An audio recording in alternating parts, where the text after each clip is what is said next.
جواب ملا، یہ وہ شخص ہے الذي يكذب الكذب فتحمل عنه في الآفاق، یہ وہ شخص ہے جو دنیا میں زندگی گزارتا ہے، اس کو اللہ کا خوف نہیں ہے، موت سے نہیں ڈرتا، ایسا جھوٹ بولتا ہے جو پوری دنیا میں پھیل جاتا ہے اور پرواہ نہیں کرتا۔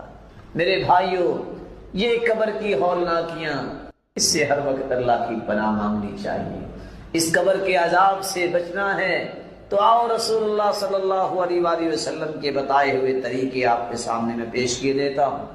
سب سے آسان طریقہ، یہ قرآن بڑی نعمت ہے۔ ان سورۃ من القرآن ما هي الا 30 آیہ، قرآن مجید کی ایک سورت ہے جس کی 30 آیات ہیں، سورۃ الملک اس کا نام ہے۔ جو اس کو پڑھ لیتا ہے ہی المانعۃ من عذاب القبر، یہ عذاب قبر سے محفوظ کروا دیتی ہے۔ بلکہ رسول اللہ صلی اللہ علیہ وسلم نے فرمایا شفعت لصاحبها وفي روایت خاصمت عن صاحبها حتى غفر له وفي روایت ثالثة حتى ادخلته الجنہ، جو رات کو سوتے وقت سورۃ الملک پڑھ کے سوتا ہے، قیامت کا دن ہوگا، قبر کے عذاب سے بھی یہ بچائے گی اور حشر میں بھی سفارش کرے گی۔ سفارش ہی نہیں کرے گی جب تک جنت میں داخل نہیں کروا دے گی، سفارش چھوڑے گی نہیں۔ میرا جی چاہتا ہے کہ میں آپ بھائیوں سے چھوٹا سا مشورہ بھی کر لوں، کر لیا جائے؟ کون کون ہے آپ میں سے جو چاہتا ہے کہ اللہ مجھے عذاب قبر سے بچائے؟ اللہ سب کو بچا لے۔ آپ سورۃ الملک تو پڑھتے ہی ہوں گے ماشاءاللہ، کون کون پڑھتا ہے؟ ہاتھ تو کھڑا کیجیے۔ جو میرے بھائی نہیں پڑھتے آج کے بعد وعدہ کرتے ہیں کہ پڑھا کریں گے۔ دیکھیے میرے بھائیوں، آخر گھر میں کام کاج تو انسان کرتا ہی ہے نا، ٹی وی کھول کے تو بیٹھتا ہی ہے نا، اور کتنی سعادت مندی ہے 30 آیتیں پڑھ لے۔ چلو میں ایک دوسرے طریقے سے بات کی وضاحت کرتا ہوں۔ عشاء کی نماز کے بعد اگر ایک شخص آپ کا دروازہ نوک کرے اور جو ہی آپ دروازے پہ نمودار ہو، آپ کے ہاتھ میں انویلپ دے، انویلپ میں کیا ہو؟ صرف 13,000 بیڈی ہو، نیند آئے گی؟ بولے؟ اس کو پکڑنے کے بعد انسان کو نیند آئے گی؟ بلکہ سوچے گا کون تھا، کدھر سے آیا تھا، فون نمبر اس کا مل جاتا، بڑا کمال کا بندہ تھا، 13,000 مجھے بحرینی دینار دے گیا۔ نیند آئے گی؟ یہ نظر آتے ہیں نا۔ من قرأ حرفا من کتاب اللہ فله به حسنہ والحسنۃ بعشر امثالها لا اقول الف لام میم حرف بل الف حرف ولام حرف ومیم حرف۔ جو سورۃ الملک پڑھ لیتا ہے 13,000 سے زائد نیکیاں اس کے نام اعمال میں لکھ دی جاتی ہیں۔ قبر کے عذاب سے بھی بچا لیا جائے، اور حشر کا دن ہوگا، اس دن کوئی کسی کے کام نہیں آئے گا۔ اور قرآن کہتا ہے یوم یفر المرء من اخیہ وامہ وابیہ وصاحبتہ وبنیہ لکل امرئ منہم یومئذ شأن یغنیہ۔ بھائی بھائی سے اس دن بھاگ جائے گا، ماں باپ انکار کر دیں گے، بیٹے انکار کر دیں گے، بیوی کہے گی لست زوجی، تم میرے خامد نہیں ہو، آج ایک نیکی دینے کے لیے کوئی تیار نہیں ہوگا۔ قیامت کو 13,000 سے زائد نیکیاں اس کے نام اعمال میں نظر آئیں گی، اور یہ قیامت کو سفارش کرے گی، جب تک جنت میں داخل نہیں کروا دے گی اپنی سفارش کو ختم نہیں کرے گی۔ تو کون ہے میرا بھائی جو وعدہ کرتا ہے کہ انشاءاللہ؟ توفیق تو اللہ نے دینی ہے نا۔ کون ہے جو انشاءاللہ آج سے سورۃ الملک پڑھ کے سویا کرے گا؟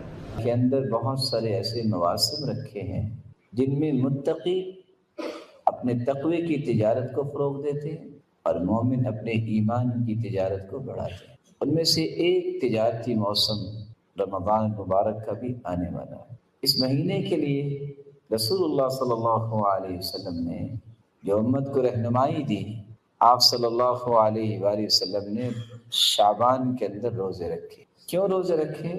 طبیعت کو اس بات پہ مائل کرنے کے لیے 15 شعبان تک روزے رکھنا، کہ میں نے اس کے بعد یہ پریکٹس کرنے کے بعد رمضان المبارک میں داخل ہونا ہے، اور وہ اس خوشی کے ساتھ میں داخل ہوں، کسی قسم کی کوئی قلق اور بوجھ نہ ہو، اس راحت کے ساتھ میں اس مہینے میں داخل ہوں کہ یہ مجھ پہ فرض ہے، اور شاید کہ میری زندگی کے سب سے خوبصورت لمحات وہ ہوں گے جن لمحات میں نے روزہ رکھا ہوگا۔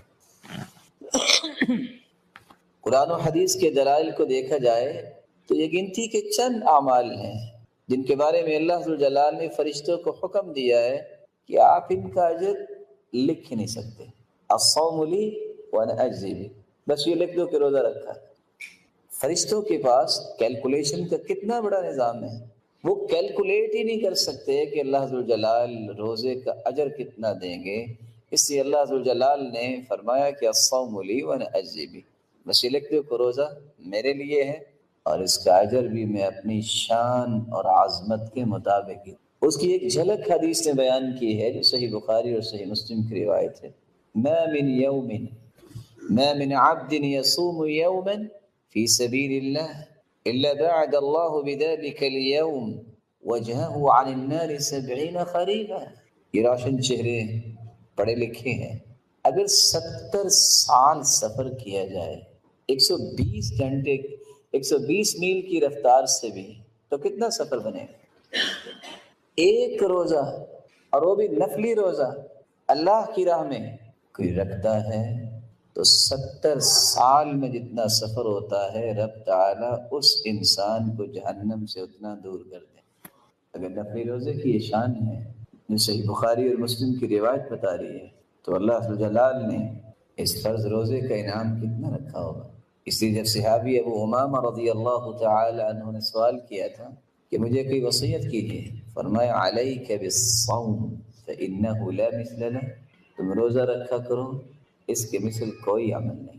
لیکن یہ رمضان پہلا رمضان نہیں ہے جو ہماری زندگی میں آئے گا، کتنے یہ مبارک مہینے آئے، لیکن ان مہینوں سے میں نے فائدہ کتنا لیا، اور میرا فائدہ لینے کے سامنے رکاوٹیں، ہرڈلز اور کتنی مشکلات آئیں، میں نے اس کو کبھی امیجن نہیں کیا۔ میں چاہوں گا کہ اس ضمن میں آپ کی خدمت میں 5 گزارشیں رکھوں کہ آپ زندگی کے کسی بھی مہینے میں ہیں، یہ 5 چیزیں آپ کے ساتھ رہنی چاہیے۔ اگر آپ سمجھتے ہیں کہ زندگی کا ہر لمحہ اللہ جلال کے ہاں پسندیدہ بن جائے، تو آپ جب تک ان 5 چیزوں کو اپنے ساتھ نہیں رکھتے، یہ زندگی کے ایام گزرتے جا رہے ہیں، رمضان آتا بھی ہے اور مکمل بھی ہو جاتا ہے، آئندہ سال پھر آتا ہے۔ یہ تو اللہ کی رحمت اور نعمت جاری و ساری ہے۔ سوال یہ ہے، ماذا استفدنا من هذا الشهر الفضیل، اس فضیلت والے مبارک مہینے سے ہم نے فائدہ کیا لیا؟ اگر آپ زندگی کے لمحات کو صحیح استعمال کرنا چاہتے ہیں تو سب سے پہلی گزارش یہ ہے، جب تک آپ اپنی نیت کو خالص نہیں کرتے کہ میں نے رب کی رضا حاصل کرنا، مجھے اللہ جلال کی خوشنودی چاہیے، بس وہ مجھ سے راضی ہو جائے، اس وقت تک بڑی سے بڑی عبادت بھی آپ بجا لاتے ہیں، وہ اللہ کے ہاں اس کا کوئی ویٹیج اور وزن نہیں۔ ان اللہ لا يقبل من العمل الا ما كان له خالصا وابتغي به وجهه، اللہ ذوالجلال صرف وہ عمل قبول کرتے ہیں جو خالص اس کی رضا کے لیے کیا جائے۔ دنیا کے اندر کاروبار کرنے والے 50-50 60-40 70-30 اپنی پسند کی ریشو رکھ کے کاروبار کرتے ہیں، لیکن جب حساب کرتے ہیں ایک پیسہ نہیں چھوڑتے۔ عبادت اتنی حساس ہے کہ اگر 99% آپ نے اللہ کے لیے عبادت کی ہو اور 1% لوگوں کے لیے کہ لوگ بھی واہ واہ کریں، لوگ مجھے اپریشیٹ کریں، تو اللہ جلال قیامت کو فرمائیں گے ترکتہ وشرکہ، میں نے اپنے 99% بھی چھوڑے جس کے لیے تم نے 1% عبادت کی تھی، فلیطلب ثوابہ من عندی، آج بدلہ اسی سے جا کے لے لو۔ اس قدر خسارے کی بات ہے۔ اور جرجانی رحمہ اللہ سے جب کسی نے پوچھا تھا کہ اخلاص ہے کیا، وہ کہا کرتے تھے اللہ تطلب لعملک شاہدا غیر اللہ، دنیا میں سب سے زیادہ ریلائبل کام وہ ہوتا ہے جس کے گواہ ہوں۔ اللہ عز و جلال کے ہاں سب سے ریلائبل کام وہ ہے اس میں اللہ کے سوا کوئی گواہ نہ ہو۔ یہ شعور جب انسان کو آتا ہے، بات کرتے وقت، عمل کرتے وقت، نیکی کرتے وقت، عمل صالح اختیار کرتے وقت، میں کس کے لیے کر رہا ہوں؟ مجھے تو رب کی رضا چاہیے، میرے مالک تو راضی ہو جانا، میرے مالک اپنی رضا کے لیے اسے خاص کر لینا۔ یہ شعور اگر بیدار ہو جائے تو اس سے قیمتی انسان روئے زمین پہ کوئی نہیں۔ نو ڈاؤٹ کہ جہاد کتنا عظیم کام ہے۔ شریعت نے جو 2-3 باتیں بیان کی ہیں جن کا وزن میں اور آپ نہیں کر سکتے۔ پہلی بات ذروۃ سنامہ الجہاد، یہ معمولی بات نہیں، اسلام کی کوہان اور بلندی اور چوٹی جہاد ہے۔ باب من ابواب الجنہ یذہب اللہ بہ الہم والغم، یہ جنت کے دروازوں میں سے ایک دروازہ ہے۔ اس لیے فرمایا نا من لم یغزو ولم یحدث بہ نفسہ مات علی شعبۃ من النفاق، جو شخص اعلاء کلمت اللہ کے لیے جہاد کرتا نہیں ہے اور نہ ہی اس کی نیت ہے، اسی حالت میں دنیا سے چلا جاتا ہے تو نفاق کی موت۔ اور صحیح بخاری اور مسلم کی روایت ہے کہ صحابی نے سوال کیا تھا دلنی علی عمل یعدل الجہاد، کوئی ہے اس کے برابر عمل؟ اللہ کے رسول صلی اللہ علیہ وسلم نے فرمایا لا اجدہ، نہیں، الا رجل خرج بنفسه وماله ولم يرجع من ذلك بشيء۔ اس کے باوجود اللہ کے رسول صلی اللہ علیہ وسلم سے سوال کیا گیا، اور سوال کیا تھا؟ اے اللہ کے رسول صلی اللہ علیہ وسلم ارأيت الرجل يغزو يريد الأجر والذكر ما له، ایک شخص یہ عظیم کام بھی کرنا چاہتا ہے، اجر کا بھی طالب ہے، لیکن ساتھ اس چیز کی بھی تڑپ ہے، وہ ذکر، لوگ کہیں کیا بہادر ہے، بہادری کے تذکرے ہیں، ما له، اسے کیا ملے گا؟ تو آپ صلی اللہ علیہ وسلم نے جواب دیا تھا لا شیء لہ، اس کو کچھ بھی نصیب نہیں ہوگا۔ نکرہ نفی کے سیاق میں ہے والنکرہ تدل علی العموم، اس کو کچھ بھی نصیب نہیں ہوگا۔ اور حدیث بیان کرتی ہے میدان جنگ میں بھی کافروں کی صف ہے، مومنوں کی صف، اگر کوئی وہاں بھی گر جاتا ہے اللہ اعلم بنیتہ، اس کے نیت کو بھی اللہ جانتا ہے۔ اس سے میرے بھائی، میرے محترم، میرے معزز، میرے مکرم، میرے محتشم، اپنی نیت کو خوبصورت بنانے کے لیے ہر وقت شعور کو بیدار رکھیں۔ عمر جیسے رضی اللہ عنہ وہ کیا کہا کرتے تھے اللہم اجعل عملی کلہ صالحا واجعلہ لوجہک خالصا ولا تجعل فیہ لأحد نصیبا، اللہ میرے ہر عمل کو صالح بنا، سنت کے مطابق یہ صالح عمل، وَاجْعَلْهُ لِوَجْهِكَ خَالِصًا، اللہ اپنی رضا کے لیے اسے خالص بنا، وَلَا تَجْعَلْ فِيهِ لِأَحَدٍ نَصِيبًا، اللہ کسی کا حصہ نہ رکھنا۔ یہ شعور جب انسان کو نصیب ہو جائے، ایم اللہ، اللہ کی قسم، جو پھر عبادت میں لذت نصیب ہوتی ہے بندے کو، وہ انسان تصور نہیں کر سکتا۔ اسی فضائل ابن عیاض رحمہ اللہ جب ان کے بیٹے علی نے کہا ابا جان ایک بات تو بتائیے، جو صحابہ تھے، تابعین تھے، تبع تابعین تھے، ان کی زبان سے نکلنے والے کلمات میں مٹھاس کیوں تھی؟ قال اتدری بما حلا یا بنی، بیٹے جانتے ہو ان کی زبان سے نکلنے والے کلمات میں اللہ نے حلاوت اور مٹھاس کیوں رکھی؟ کہا اس لیے تو پوچھ، قال لانہم ارادوا وجہ اللہ سبحانہ وتعالی، بیٹا جب وہ بات کرتے تھے تو ان کا مقصد یہ ہوتا تھا کہ اللہ راضی ہو جائے، اللہ عز و جلال نے مٹھاس اور حلاوت ان کی زبانوں پہ جاری کی۔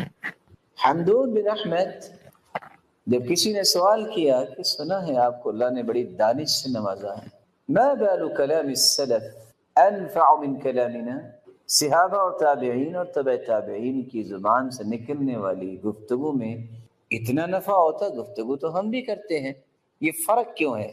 تو حمدون کہتے ہیں بتا دوں، کہا پوچھا تو اس لیے ہے کہ آپ بتائیں، کہا سنو لأنهم تكلموا لعز الإسلام ولنجاة النفوس ولرضا الرحمن. صحابہ اور تابعین اور تبع تابعین جن کو سلف صالحین کہتے ہیں وہ اس لیے بات کرتے تھے اسلام بلند ہو جائے، لوگ جہنم سے بچ جائیں، اللہ ذوالجلال کی رضا مل جائے. وَنَحْنُ نَتَكَلَّمْ لِعِزِّ النَّفْس وَلِطَلَبِ الدُّنْيَا وَلِرِضَى الْمَخْلُوق. اور ہم بات کرتے ہیں اسلام کی عزت بنے نہ بنے، ہماری عزت بنے، دنیا مل جائے، اللہ کی رضا ملے نہ ملے، لوگ راضی ہونے چاہیے. جب گفتگو الگ ہے تو نتائج بھی تو الگ ہی ہوں گے. تو میں پھر کہنا چاہوں گا اپنی نیت کو اللہ کی رضا کے ساتھ جوڑیے. وہ جب راضی ہو جاتا ہے تو پھر اس طرح راضی کرتا ہے کہ جو میری عقل اور آپ کی عقل وہاں تک سفر نہیں کر سکتی. یحییٰ بن معاذ رحمہ اللہ، جب کسی نے سوال کیا کہ آپ کو اللہ نے بڑا فہم عطا کیا ہے، مخلص کی کوئی نشانی بتائیے جس کو ہم اختیار کر لیں. کب مخلص بنتا ہے؟ قال اذا صار خلقه كخلق الرضيع. مخلص اس وقت انسان بنتا ہے جب اس کا اخلاق دودھ پینے والے بچے جیسا ہو جائے. دودھ پینے والے بچے جیسا، 1.5 سالہ بچہ جب اس کو باپ اٹھاتا ہے، ماں اٹھاتی ہے، وہ اچھلتا بھی ہے، اسمائل پاس کرتا ہے. اس کو اگر باپ یہ کہہ دے کہ میرا بیٹا بہت اچھا ہے، تب بھی وہ اسمائل پاس کرتا ہے، خوش ہوتا ہے. اور اس کو اسی وقت کہہ دے کہ میرا بیٹا بہت گندا ہے، پھر بھی وہ اسمائل پاس کرتا ہے اور اچھلتا ہے، کیونکہ اسے سمجھ نہیں آ رہی. اس کو صرف خوشی اس لیے ہے کہ میرے باپ نے اٹھایا ہے. مخلص وہ ہوتا ہے ساری دنیا تعریف کرے وہ پھولتا نہیں ہے، ساری دنیا گالیاں دے وہ قبیلہ خاطر نہیں ہوتا، کیونکہ وہ اللہ کے لیے کام کر رہا ہے. اس کو غرض نہیں ہوتی کہ میری تعریف ہو، اس کو پریشانی نہیں ہوتی کہ لوگ کیا کہہ رہے ہیں. اور امام شافعی رحمۃ اللہ علیہ اس لیے کہا کرتے تھے من اراد ان يسلم من كلام الناس فهو مجنون. جو چاہتا ہے کہ لوگوں کی باتوں سے میں محفوظ ہو جاؤں، میرے بارے میں کوئی بات نہ کو کرے، یہ تو دیوانہ ہے. لأنهم قالوا عن الله ثالث ثلاثة. لوگ انہوں نے تو اللہ کو بھی 3 کہہ دیا، ایک نہیں اللہ 3. وقالوا عن رسوله ساحر ومجنون. انہوں نے تو افضل الخلق، پوری کائنات سے اعلیٰ اور ارفع اور اسمى ہستی محمد الرسول اللہ صلی اللہ علیہ وسلم کے بارے میں بھی لوگوں نے کہہ دیا کہ نعوذ باللہ یہ ساحر ہیں، یہ جادوگر ہیں، یہ دیوانہ. ہم کون ہیں؟ جب تک یہ شعور بیدار نہیں ہوتا، اخلاص کے راستے پہ انسان گامزن نہیں ہوتا. اخلاص کے بعد جو دوسری گزارش میں آپ کی خدمت میں کرنا چاہوں گا، آپ کی عمر بھلے 100 سال ہو جائے، آپ 100 سال کے اندر کوئی دن ضائع نہ کریں، ساری رات سجدے میں گزار دیں، جب تک سنت کے مطابق عمل نہیں ہوگا آپ کا کوئی عمل بھی اللہ کے ہاں قبول نہیں ہوگا. من عمل عملا ليس عليه امرنا فهو رد اي مردود. دنیا کا قابل سے قابل ترین شخص، صالح سے صالح ترین شخص، بڑے سے بڑا عمل بھی اگر کرتا ہے، اگر وہ سنت کے مطابق نہیں ہے تو وہ اللہ کے ہاں مقبول نہیں ہے، مردود ہے. بھلا کیوں مردود ہے؟ میرا یہ ایمان ہے اور مجھے امید واثق ہے کہ آپ کا بھی یہ ایمان ہے کہ روئے زمین پر آدم علیہ السلام سے لے کر آج تک محمد رسول اللہ صلی اللہ علیہ وسلم جیسی ذات اللہ نے بھیجی ہے. مخلوق میں سے وہ ذات کے اعتبار سے بھی بے مثال ہیں، اپنی بات کے اعتبار سے بھی بے مثال ہیں، اور اپنی اداؤں اور عمل کے اعتبار سے بھی بے مثال ہیں. بلکہ جب تک ان کی بات کو حتمی بات، آخری بات، اٹل فیصلہ نہ سمجھا جائے، اس انسان کا ایمان اللہ کے ہاں کنسیڈر ہی نہیں ہوتا. فَلَا وَرَبِّكَ لَا يُؤْمِنُونَ حَتَّى يُحَكِّمُوكَ فِي مَا شَجَرَ بَيْنَهُمْ. میرے محبوب تیرے رب کی قسم، اللہ اپنی قسم خود اٹھا رہے ہیں، مجھے میری کبریائی اور عظمت اور تقدس و جلالت کی قسم، جب تک میرے محبوب تیری بات کو حتمی بات نہ مان لیں، میں اپنی کبریائی کی قسم اٹھاتا ہوں، میرے نزدیک وہ مومن ہی نہیں ہے. امام اہل سنت والجماعہ امام احمد ابن حنبل رحمہ اللہ جو 10 لاکھ حدیثوں کے حافظ تھے، راوی کہتے ہیں میں نے کشتی میں ان کے ساتھ سفر کیا، میں نے سوچا کہ دعا کیا کرتے ہوں گے، میں نے پورے سفر میں سے 2 دعائیں سنی، اللہم احینی علی الاسلام والسنہ، یا اللہ ایک تو اسلام پہ زندہ رکھنا اور ایک سنت کے مطابق عمل کی توفیق۔ السنہ کسفینۃ نوح من رکبها نجا ومن تخلف عنها هلك۔ نوح علیہ الصلوۃ والسلام نے کشتی بنائی، ایک شخص نے بنائی، کشتی والے بچ گئے، باقی سب ڈوب گئے۔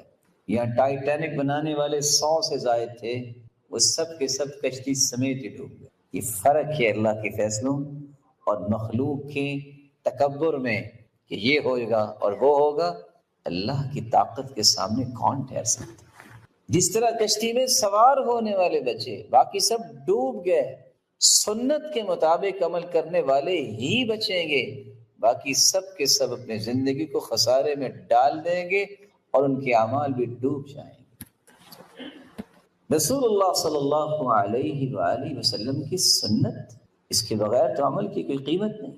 بعض لوگ یہ کہتے ہیں، اور شاید یہی چکمہ دیا ہوا ہے شیطان نے، دیکھو فلاں کر رہا ہے نا، دیکھو فلاں نے کہا ہے نا، دیکھو کام کتنا اچھا ہے، دیکھو نیت کتنی اچھی ہے۔ نہ اللہ حضر جلال نیت کو دیکھتے ہیں، نہ اللہ حضر جلال کام کو دیکھتے ہیں، وہ دیکھتے ہیں جس محبوب کو میں نے پوری کائنات کا سرتاج بنایا ہے، اس کی اداؤں کو یہ پسند کرتے ہیں کہ نہیں پسند۔ اس لیے حسن بصری رحمۃ اللہ علیہ کہا کرتے تھے، لا يقبل القول الا بالعمل، کوئی قول عمل کے بغیر قبول نہیں، ولا يقبل القول والعمل الا بالنیہ، کوئی قول اور عمل قبول نہیں جب تک نیت خالص نہیں، ولا يقبل القول والعمل والنیہ الا باتباع السنہ، اور کوئی بھی قول عمل اور نیت کنسیڈر نہیں ہوتی جب تک سنت کے مطابق نہ ہو۔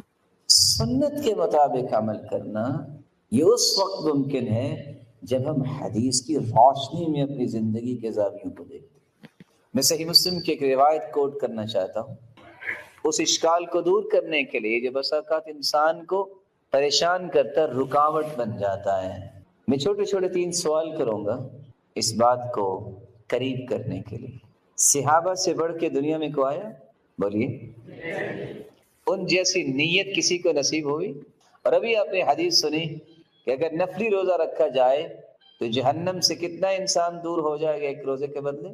70 سال کی مسافت۔ صحابہ اللہ کے رسول کے ساتھ ہیں، روزہ رکھا ہوا ہے، آپ نے حکم دیا روزہ چھوڑ دو، صحابہ نے روزہ چھوڑ دیا۔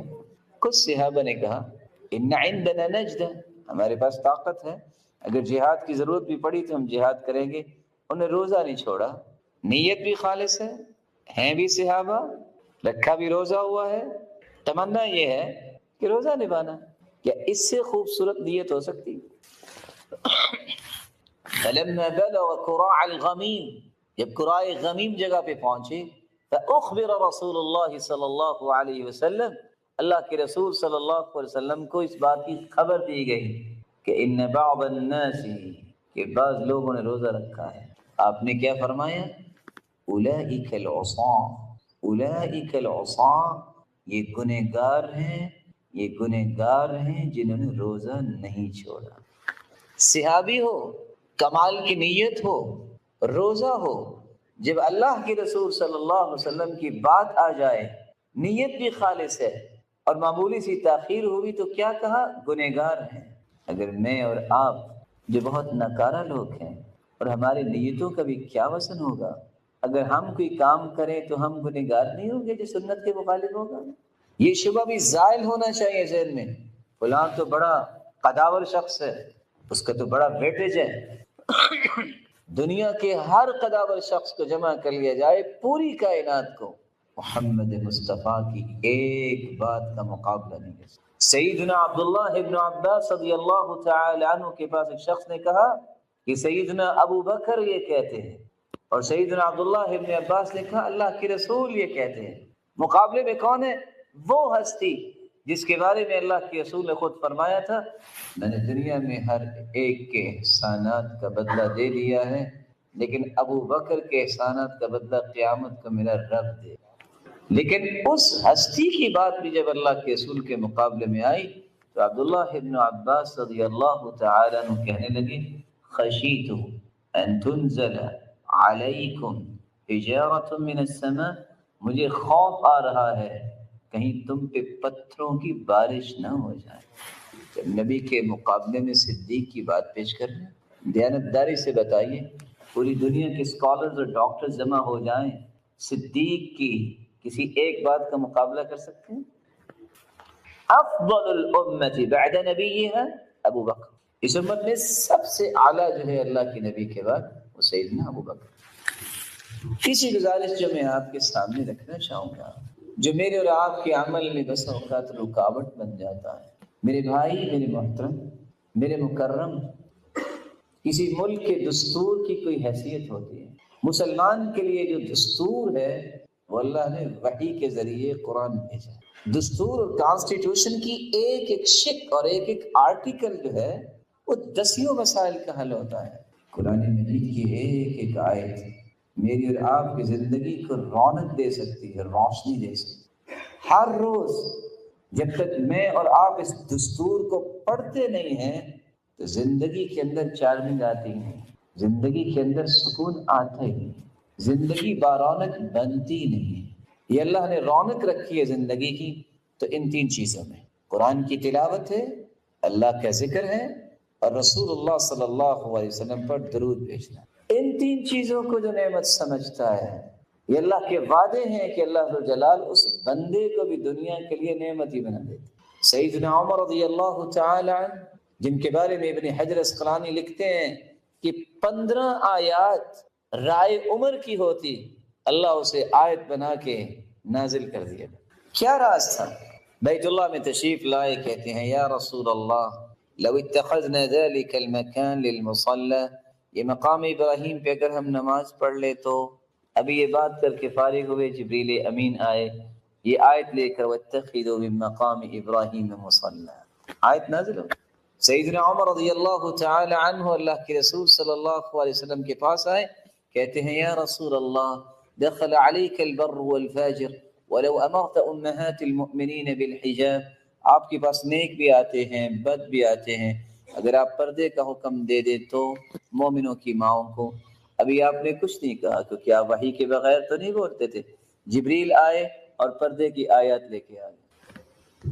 عمر رضی اللہ تعالی عنہ کا معمول یہ تھا، كان اذا دخل البيت نشر المصحف قرأ فيه، صبح نماز پڑھاتے، ذکر و اذکار سے فارغ ہوتے، گھر داخل ہوتے، سب سے پہلا کام قرآن مجید کھول کے بیٹھ جاتے، اس کی تلاوت کرتے، پھر دنیا کے دیگر امور کو دیکھتے. آج یہاں سفید بالوں والے مجھے لوگ نظر آ رہے ہیں، اللہ انہیں سلامت رکھے، ان کو عزت دے، ان کو برکت دے. ذرا ان سے پوچھئے گا، ان بزرگوں سے، کہ آج سے 30 سال پہلے ہندوستان پاکستان میں مسلمانوں کی کیفیت کیا تھی؟ کوئی مرد اور عورت کسی کام کو ہاتھ نہیں لگاتا تھا جب تک قرآن نہیں پڑھتا، اور زندگیوں میں برکت تھی. اور آج سوتے وقت بھی آخری کام یہ ہوتا ہے موبائل، اور اٹھتے وقت بھی پہلا کام یہ ہوتا ہے موبائل. کہاں سے تربیت آئے؟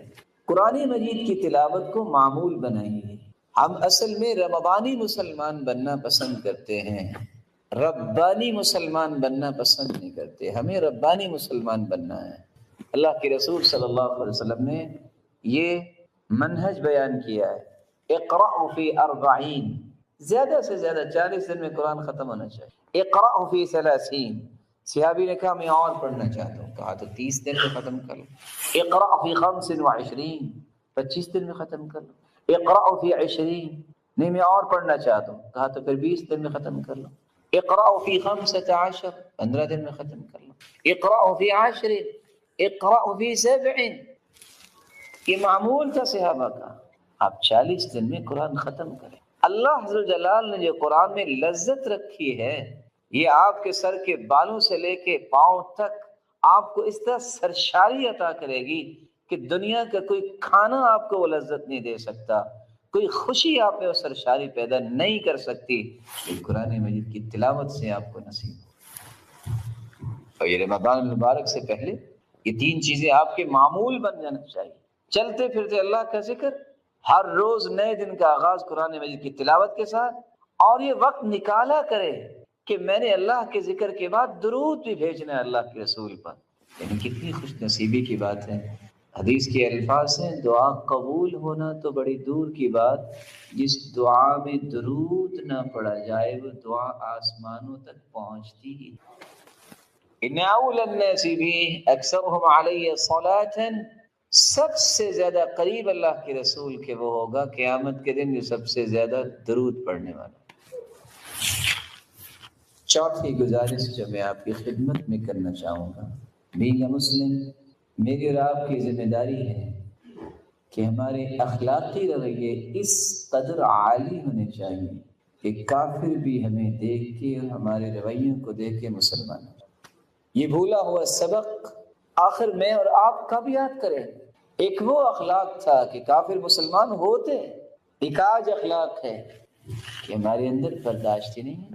کسی بھائی نے بات کر دی تو گالیاں شروع ہو جاتی ہیں، احترام ختم ہو جاتا ہے، بدتمیزی شروع ہو جاتی ہے. کیا ہم صحابہ کو ماننے والے نہیں ہیں؟ عبداللہ ابن عباس رضی اللہ تعالیٰ عنہ کے شخص نے گالی دی. وہ جلدی سے کہتے ہیں غلام کو جلدی سے اس کی خدمت میں کھانا پیش کیجیے، سفر سے آئے نا تو شاید تھوڑی سی ترشی آ گئی، جلدی سے اسے کھانا کھلائیں. اور وہ شرمندہ ہو رہا ہے کہ میں نے گالی دی اور یہ مجھے کھانا کھلایا. ویسے سچ بتائیے گا اگر آپ کو گالی دے تو آپ بھی کھانا کھلائیں گے؟ لگتا نہیں. سیدنا ابو ذر رضی اللہ تعالی عنہ کو شخص نے گالی دی، وہ کچھ بولنا چاہے، کہا اگر تم بولے نا میں 100 گالیاں دوں گا. ہم مسکرا کے کہتے ہیں تم 100 بھی گالیاں دو گے میں ایک کا بھی جواب نہیں دوں گا. یہ ہے کمال تربیت. یحییٰ بن معاذ، ایک شخص نے انہیں برا کہا تو مسکرا دیے. ساتھی کہتے ہیں بزدل ہو، لم لم ترد علی، جواب دو انہیں. وہ پھر مسکرائے، کہتے ہیں فلماذا تعلمت اذن، اگر میں نے گالی کا جواب گالی سے ہی دینا تھا تو میں نے دین کیوں پڑھا، میں نے علم کیوں سیکھا. یہ وہ اقدار ہیں مسلمانوں کی جو آج ختم ہو گئی. ان کو واپس لائیے. اس کے لیے رمضان کی ضرورت نہیں ہے، ہر مہینے میں اس کی ضرورت. حسن بصری کے کیا ہی کہنے ہیں، ایک شخص نے بہت کچھ کہا، ان کو پتہ چلا، انہوں نے کھجوروں کا ایک ٹوکرا لیا، اس کے گھر پہنچ گئے. کہتے هذه هدیۃ منی لک، یہ میری طرف سے آپ کو تحفہ ہے. بہت شرمندہ ہوا کہ میں نے تو بہت سنائی ہے اور یہ تحفہ لے کے آئے. پوچھتا ہے ہدیہ ولکریش المناسبہ، مناسبت کیا ہے؟ نے کہا مجھے پتہ چلا کہ آپ نے بڑی کوشش کر کے مجھے نیکیاں دی، تو میں نے کہا جس نے بغیر کہیں مجھے نیکیاں دے دی تو چلو میں اس بھائی کا منہ میٹھا کروا دوں. یہ ہو سکتا ہے کہ آپ کو گالی دے اور آپ جو ہے ایک برفی کا ڈبہ اسے دے دیں. یہ وہ اقدار ہے، یہ وہ تربیت ہے. 10 مبشرہ میں سے ہے عبد الرحمن ابن عوف، عالمی منڈی میں صف اول کے تاجر ہیں. اور ایک شخص کہتا ہے بئس الرجل انت، بڑے برے آدمی ہو. مسکرا کے کہتے ہیں ما عرفنی الا انت، میرے بھائی میرا صحیح تعارف تو نہیں کروایا ہے، لوگ تو بھولے ہوئے تھے. اور آج اگر کوئی ایسا کسی کو کہہ دے، لو جائے گا کہاں؟ یہ کیسے ہو سکتا ہے؟ مجھے کہا ہے؟ جی ہاں آپ کو کہا ہے، اور آپ ہی برداشت کرنے کے تیار ہو جاؤ. یہ ٹالریٹ کرنا، اس سے اللہ جلال انسان کو لیڈرشپ عطا کرتے ہیں. وَجَعَلْنَاهُمْ أَئِمَّةً يَهْدُونَ بِأَمْرِنَا لَمَّا صَبَرُوا وَكَانُوا بِآيَاتِنَا يُوقِنُونَ.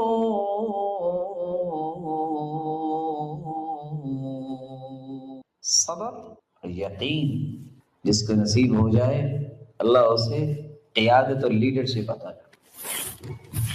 اگر آپ یہ کمال چاہتے ہیں تو اپنے اندر برداشت، اخلاق، اپنی زبان میں نرمی، کسی کو عزت دینا سیکھیے، کسی کے دامن کو خوشیوں سے لبریز کرنا سیکھیے. آپ کا دامن کبھی خالی نہیں رہے. آخری بات، میں نے آپ کا کافی وقت لے لیا، آپ سب سے تھکے ہوئے ہوں گے. اگر آپ اپنی زندگی کے لمحات کو قیمتی بنانا چاہتے ہیں تو 5ویں اور آخری بات یہ ہے میرے بھائی، مجھے اور آپ کو ضرورت ہے کہ میں توبہ اور دعا یہ اپنی زندگی کا سب سے خوبصورت معمول بنانا۔ میں ایک سوال کرنا چاہوں گا یہ بات قریب کرنے کے لیے، دیانت داری سے بتائیے 1,24,000 پیغمبروں میں سے رسول اللہ صلی اللہ علیہ وسلم جیسا کسی کا مقام ہے؟ وہ فرماتے انی لاستغفر اللہ فی اليوم 100 مرہ، میں 100 مرتبہ استغفار کرتا ہوں۔ جس ہستی کا کوئی گناہ نہیں ہے وہ تو 100 مرتبہ استغفار کرے، تو مجھے اور آپ کو کتنے مرتبہ کرنا چاہیے؟ سوچیے، اس ہستی کا تو کوئی گناہ نہیں تھا، جس مجلس میں بیٹھتے اللہ ذوالجلال کی طرف رجوع کرتے، توبہ کرتے 70 مرہ، 70 مرتبہ۔ رمضان المبارک کے آنے سے پہلے اللہ کی رضا کے لیے اپنے کیے ہوئے شعور لا شعوری میں گناہ ان کی معافی مانگنے کے لیے شرمندہ ہو جانا، ندامت کے بعد استغفار کرنا، یہ عزم کرنا کہ میرے مالک میں آئندہ سے یہ کام نہیں کروں گا، اور 5ویں بات برے لوگوں کا ساتھ چھوڑ کر نیک لوگوں کی صحبت اختیار کرنا، اور موت کی غرغراہٹ سے پہلے یہ کام کرنا۔ اچھا سا وضو کر لیجئے، 2 رکعتیں پڑھ لیجئے، دل لگا کر، کوئی سوچ پیدا نہ کیجئے 2 رکعتوں میں، اور بعد میں ہاتھ اٹھا کے دعا کر دیجئے۔ حدیث کے الفاظ ہیں، جب انسان کہتا ہے یا رب یا رب، تو اللہ جلال فرماتے ہیں علم عبدی ان له ربا یغفر الذنوب، میرے فرشتوں آج میرے اس بندے کو پتہ چل گیا ہے کہ اس کا کوئی رب ہے جو معاف کرنے والا ہے، میرے فرشتوں گواہ رہنا میں نے اسے معاف کر دیا ہے۔ اور ساتھ کیا فرماتے ہیں عبدی اعمل ما شئت فقد غفر لك، میرے بندے جو بھی تو نے کیا ہے جو میں نے تمہیں معاف کر دیا۔ اس معافی کے اثرات کیا ہوں گے؟ آپ کے جسم پہ جو بوجھ ہے گناہوں کا ختم ہوگا، آپ کو اللہ ذوالجلال وہ قلبی راحت اور سکون عطا کریں گے، بلکہ نہ چاہتے ہوئے جہالت کی وجہ سے جو گناہ ہوئے، جب انسان سچی توبہ کر لیتا ہے اور پھر عمل صالح کی طرف قدم بڑھاتا ہے، تو اللہ نے خوشخبری سنائی ہے إِلَّا مَن تَابَ وَآمَنَ وَعَمِلَ عَمَلًا صَالِحًا فَأُولَٰئِكَ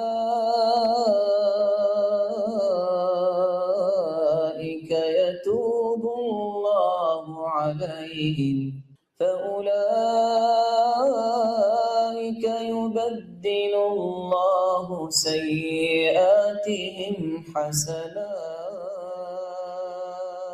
وَكَانَ اللَّهُ غَفُورًا رَحِيمًا۔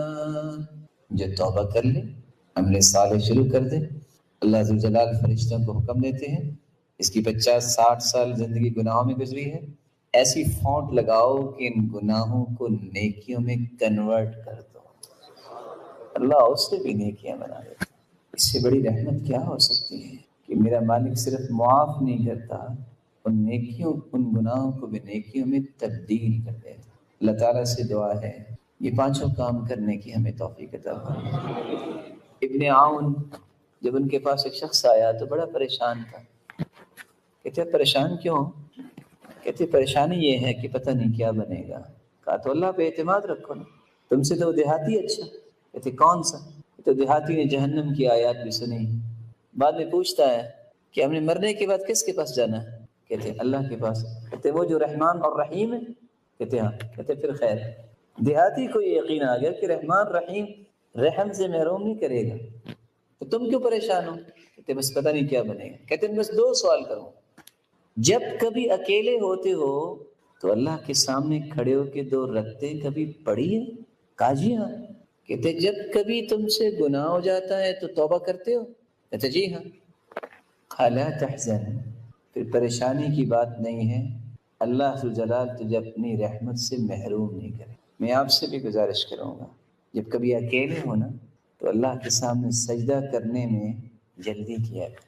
یہ جو خلوت کی عبادت ہے یہ آپ کو اس قدر اللہ کا محبوب بنائے گی کہ آپ تصور نہیں کر سکتے۔ اور چلتے پھرتے یا اللہ معاف کر۔ وہ ایک شخص تھا نا، بعض سادہ لوگ ہوتے ہیں بڑا کچھ سمجھا جاتے ہیں، وہ بار بار کہتا تھا یا اللہ میں تجھ سے راضی، یا اللہ میں تجھ سے راضی۔ کسی نے پوچھا یہ تم کیا کہہ رہے ہو؟ کہ میں اتنی مرتبہ کہتا ہوں، اگر میرے اللہ نے ایک مرتبہ کہہ دیا نا میں بھی راضی تو میرا کام بن جانا ہے۔ اللہ عز و جلال سے مانگا کریں۔ آپ کام پہ جاتی ہیں 2 رکعتیں پڑھ کے دعا کر کے جائیں، اللہ عز و جلال کا